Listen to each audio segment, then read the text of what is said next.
Story 21. Zoo Animals. My class went to the zoo today. It was fun.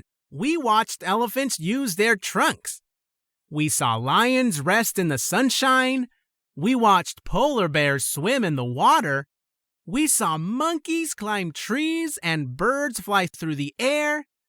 But best of all, we watched a peacock fan his tail feathers. It was so beautiful. I want to see that again. Look at me! Story 21. Zoo Animals. My class went to the zoo today.